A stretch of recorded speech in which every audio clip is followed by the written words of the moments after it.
Substances, things really that release a terrific amount of dopamine often lead to feelings of immense pleasure. It is worthy to note that dopamine is not the substance of pleasure, it is what leads us to get to our pleasure. If you feel terrible often, if you lack motivation to do the things that truly interest you, and trust me, I have been there too, then I invite you to join me in learning more about how we can use the pain and pleasure balance to our advantage.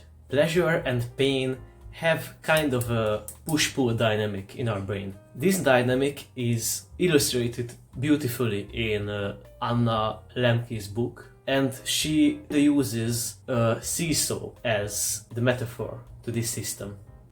How it works is that there is a side of pleasure and there is a side of pain. This seesaw tilting to the side of pleasure is when we feel quote-unquote happy, when we are enjoying ourselves. But, and this is a big but, we humans are not designed to be in states of euphoria for extended amounts of time. Just think about it. When you play video games on hours of end and you get up from the chair, you often end up feeling kind of empty, even though you were feeling amazing and fulfilled doing the activity. In some cases you might even get up feeling a bit unwell, like you are hollow, like you are drained of motivation and that drive. Once we are on the side of pleasure, there has to be an equal amount of emotional load that will lead us to tear to the side of pain.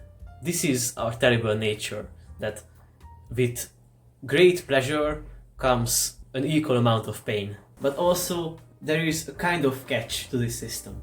When the seesaw tilts to the side of pleasure and we go back to equilibrium, it often tilts somewhat into the side of pain as well. And this is how I can explain our gaming example. When we experience a lot of pleasure, we not only go back to baseline, we even go a bit below baseline, and there has to be some time to pass for us to go back feeling normal. Say, imagine a caveman.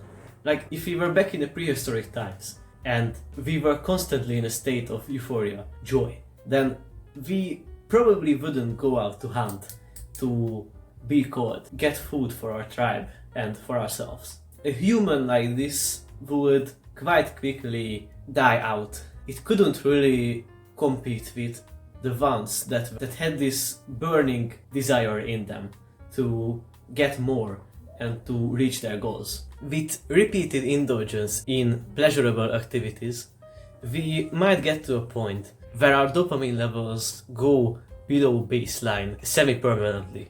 It's like having a crooked seesaw and it starting out at the side of pain. This is what addiction is in its essence. Thankfully, this can be fixed. With the knowledge of how this system works, let's go on further and explore some flaws in it that we can exploit to our advantage.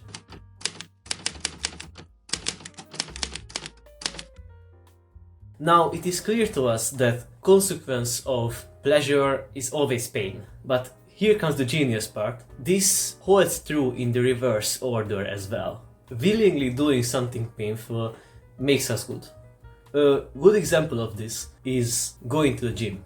For most people, going to the gym and exercising is actually quite painful and uncomfortable, provided that you didn't get injured. You feel a lot better after a workout. This is true because you experience pain and your brain has to go back to balance. Thus, it leads to you feeling more better. For one, it means that we can leverage this system to make ourselves feel better without fucking up ourselves in the long run. And for two, this means that we can fix addiction and the desensitization to conventionally pleasurable activities. Not only that we can fix our crooked seesaw, we can actually tinker with it in a positive way to shift it to the side of pleasure permanently. As an actionable step, I invite you to do something hard right now. Do some push-ups to failure,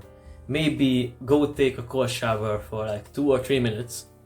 But if you don't feel like doing something hard, then this is especially important for you, because I guarantee to you that you will feel better after testing your limits. I, for one, usually do 2 to 3 minute cold showers, which lead to me feeling amazing. I think it's something that I will continue to do in the long run. But if you're not convinced, then I myself will do some push-ups to failure. So I guess watch me f myself up.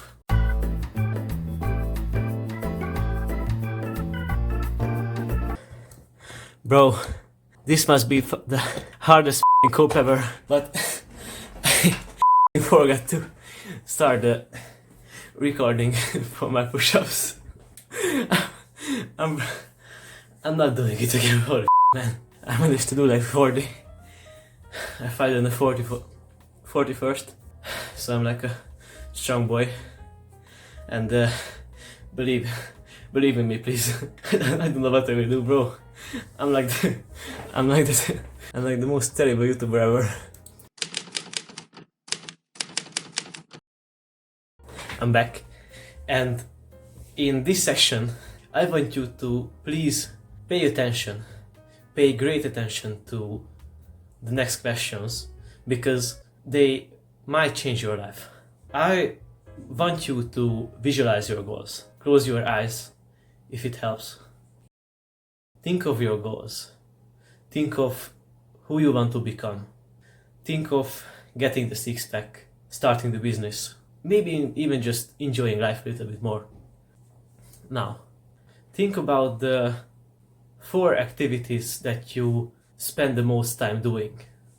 It might be going to the gym, playing a sport, scrolling social media, reading, maybe going out drinking. 1 or even more of these might be holding you back from getting to your goals and your dreams faster. Please think about what you feel about this statement. Does any activity come to mind? It should be something that is like kind of fun, but it doesn't leave you feeling truly fulfilled. It kinda leaves you drained after doing it. I will hold my hand high and I will say that for me it is social media. I spend too much time on social media. I spend too much time scrolling. It is holding me back from my goals. Listen, just make a commitment to stop doing this activity for a week. Even if only like 1 ounce of you thinks that it might be holding you back. Do a self-experiment. Just say every day that I will not do this activity today. And truly mean it. Now, repeat this for 7 days straight, and you will have yourself some data to go off to see if it's truly holding you back or if it is completely fine in your life. If you fail to abstain from this activity, even for a week, then that might mean that there is some problem. It might mean that you are kinda addicted to this activity.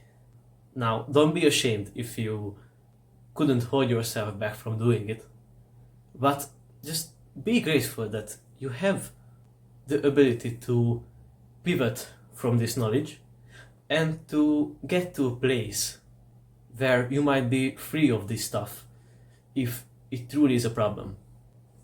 These might be the first steps you can take to destroy an addiction. I know how much it can hold you back from moving closer to your goals. When you have something in your mind that is constantly telling you to, oh, please do it, just start doing it, it is completely perfect, everyone else is doing it. If you try to justify something, that often means that it truly is hurting you in some way. So, to wrap this video up, I invite you to do something hard. I know that if my younger self knew of these things and of this system, then he would have benefited tremendously from it. And thank you for your attention as always. Have a good one.